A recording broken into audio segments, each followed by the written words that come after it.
우리 주변에서 일어난 사건, 사고 뒷이야기 자세히 풀어보는 사건팀장 시간입니다. 성용희 팀장, 오늘은 어떤 사건인가요? 네, 홀로 집에서 술을 마시다 돌연 흉기 2자루를 주머니에 넣고 거리로 나선 한 남성이 있었습니다. 이 남성은 밤사이 거리를 돌아다니다가 경찰서를 찾아가 살해할 대상을 찾다가 실패했다며 자수를 했는데요. 경찰관에게 곧바로 현행범으로 체포됐지만 최근 법원에서는 무죄를 선고받았습니다. 오늘은 이 남성이 거리로 나서게 된 사연과 이에 대한 법원의 판단을 이야기해보려고 합니다. 갑자기 집에서 흉기를 들고 나가서 누군가를 살해하려고 했다고 경찰에 자수를 했고 법원은 무죄를 선고했다. 여러모로 좀 이해가 잘 되지 않는 사건인데요. 사건 경위 먼저 좀 알아볼까요? 네, 2020년 12월 대전에서 있었던 일입니다. 50대 남성 박모 씨는 밤 10시쯤 대전 동구에 있는 집에서 혼자 술을 마시고 있었습니다. 그러다 집에 있던 흉기 2자루를 외투 주머니에 넣고 집을 나섰습니다. 박 씨는 2시간 반가량을 대전시 동구와 중구의 거리와 공원을 돌아다녔는데요. 그 뒤 인근 경찰서에 가서 자신이 사람 2명을 살해하려고 하는데 그러지 못해 자수를 하려고 경찰서에 방문했다. 이렇게 말하면서 흉기 2자루를 꺼냈습니다. 네. 당시 당직 근무를 서고 있던 경찰관들은 이 박 씨를 곧바로 현행범으로 체포했습니다. 남성이 이런 위협적인 행동을 한 이유에 대해서는 언급이 되지 않았는데 경찰 조사에서 파악이 됐습니까? 네, 경찰 조사에서 박 씨는 더 돌아다니다간 사람을 살해할 마음이 더 들기 때문에 구속을 바란다고 말했습니다. 또 당시에 거리를 걷다 한 여성과 마주치자 양손으로 주머니에서 흉기를 꺼내 들었고 이에 여성이 소리를 지르면서 도망을 쳤다.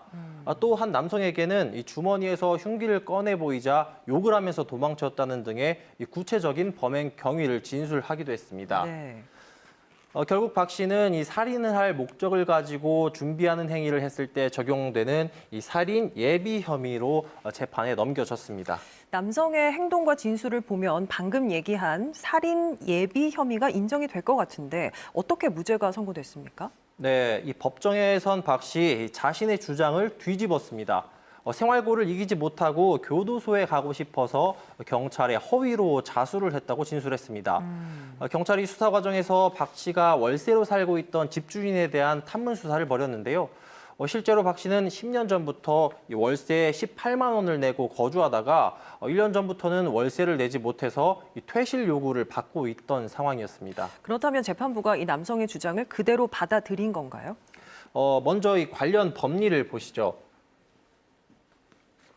살인 예비죄가 성립하려면 이 살인죄를 범할 목적 외에도 이 살인죄의 실현을 위한 준비 행위가 있어야 한다. 이렇게 돼 있습니다. 네. 객관적으로 봐서 살인죄 실현에 실질적으로 기여할 수 있는 이 외적 행위가 있어야 한다고도 돼 있습니다.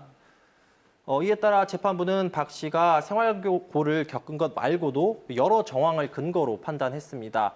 먼저 박 씨가 촬영된 현장 CCTV를 확인한 결과 박 씨가 여성과 마주치거나 흉기를 꺼내드는 장면은 보이지 않았고요. 그 당시 주변에 살해 등의 협박을 받았다는 112 신고가 접수되지도 않았습니다. 또 박 씨가 가지고 있던 흉기가 이 집에서 요리할 때 쓰는 이 부엌 칼이었는데 칼날 부분이 약간 이 녹이 슬어 있었던 점도 판단의 근거가 됐고요. 네. 폭력 전과가 없었고 특별히 폭력적인 성향이 있다거나 정신적으로 문제가 있었다고 볼 만한 자료가 없는 점도 참작돼서 무죄가 선고됐습니다. 그렇군요. 검찰이 살인 예비죄로 기소를 했었는데 항소를 했습니까? 네, 재판부는 이 박 씨가 경찰 조사에서 진술한 것만 가지고는 이 불특정 다수에 대한 살인 행위, 이른바 이 묻지마 살인을 실행할 목적으로 외적 행위까지 나아간 것이라고 단정하기는 어렵다고 판시했습니다. 또 이 달리 이를 인정할 만한 증거가 없으므로 결국 검사가 제출한 증거들만으로는 이 공소 사실이 합리적 의심의 여지가 없을 정도로 증명되지 않았다고 무죄 선고 이유를 밝혔는데요. 검찰은 아직 항소장을 제출하지 않았지만 이 사실 오인과 법리 오해를 이유로 항소할 가능성이 커 보입니다.